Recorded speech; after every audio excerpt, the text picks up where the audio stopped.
நம்ம பூமி நம்ம தமிழ் நம்ம சேனல். இந்த வீடியோவை லைக் பண்ணுங்க, ஷேர் பண்ணுங்க, கமெண்ட் பண்ணுங்க.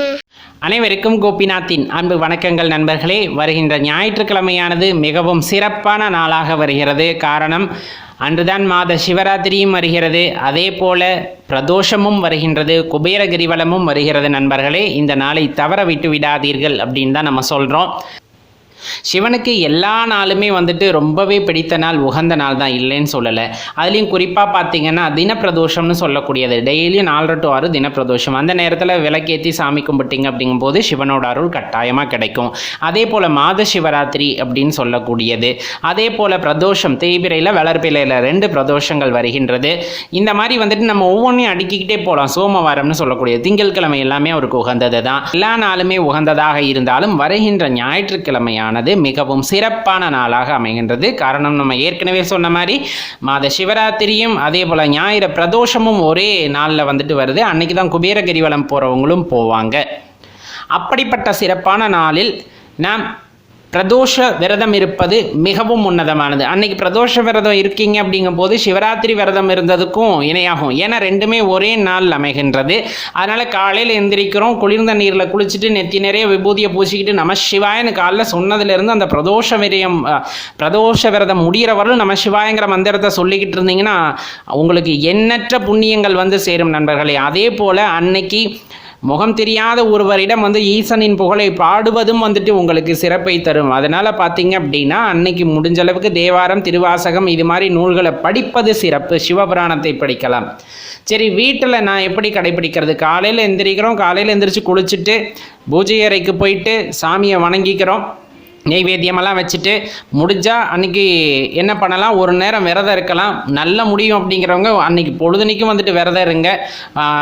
கொஞ்சம் தான் என்னால் முடியும்னா பால் பழம் எடுத்துக்கலாம், தவறு கிடையாது. ஆனால் நீங்கள் என்ன பண்ணியிருக்கணும், திருவாசகமோ தேவாரமோ ஏதாச்சும் நன்னெறி நூல்களையோ அல்லது தெய்வத்தை போற்றி பாடக்கூடிய பாடல்களை அன்றைக்கி பாடலிக்கிட்டு இருக்கிறது ரொம்பவே சிறப்பானதாக இருக்கும்.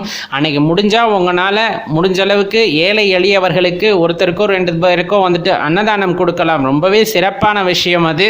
அதுக்கப்புறமா நீங்கள் மாலையில் பிரதோஷத்துக்கு நீங்கள் கோவிலுக்கு போயிடுறது நல்லது.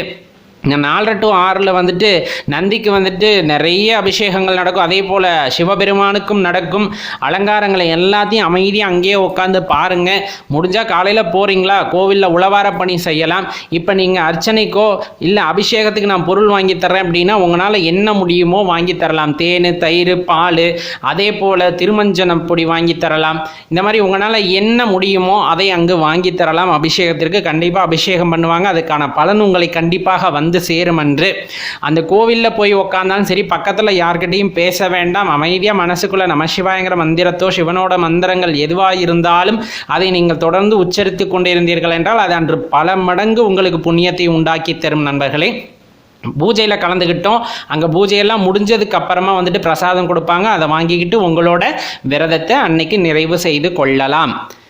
ரொம்ப முக்கியம், அன்னைக்கு நிறைய வாங்கி தரலாம். எது ரொம்ப சிறப்பு அப்படின்னு பார்த்தோம் அப்படின்னா நந்திக்கு வெல்லமும் பச்சரிசியும் வாங்கி தரது ரொம்ப சிறப்பு அப்படிம்பாங்க. அதே போல் வில்வ மாலை போடுறது ரொம்பவே சிறப்பு அப்படிம்பாங்க நந்திக்கு. அதே போல் ஈஸ்வரனுக்கும் அன்னைக்கு பண்ணலாம். அதே போல் முடிஞ்சதுன்னா தும்பை மலரில் நீங்கள் சிவனுக்கு மாலை தொடுத்து கொடுப்பதும் நீங்கள் நினைத்த காரியம் நடப்பதற்கு அது உதவும் அப்படின்னு குறிப்பிடப்படுகின்றது. அதனால் இவ்வளவு சிறப்பான நாள், அதாவது சிவராத்திரியும் பிரதோஷமும் ஒரே நாளில் வர்றதுனால அன்னைக்கு நாளை மறந்துடாதீங்க. அதே போல் போய் பூஜையில் கலந்துக்குங்க. முடிகிறவங்க திருவண்ணாமலையில் போயிட்டு 7 மணிக்கு மேலே கிரிவலம் ஆரம்பிக்கும், குபேர கிரிவலம்.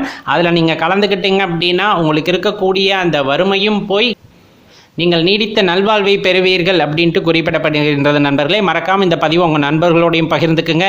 எல்லாருமே போய் பிரதோஷ பூஜையில் கலந்துக்கிட்டும் அன்னைக்கு பிரதோஷ பூஜையில் கலந்துக்கிட்டாவே சிவராத்திரி பூஜையில் கலந்துக்கிட்டதுக்கும் பிரதோஷத்தில் கலந்துக்கிட்டதுக்கான புண்ணியங்கள் ஒரே சேர கிடைக்கும் என்பதை மறந்துவிட வேண்டாம். நன்றி, வணக்கம்.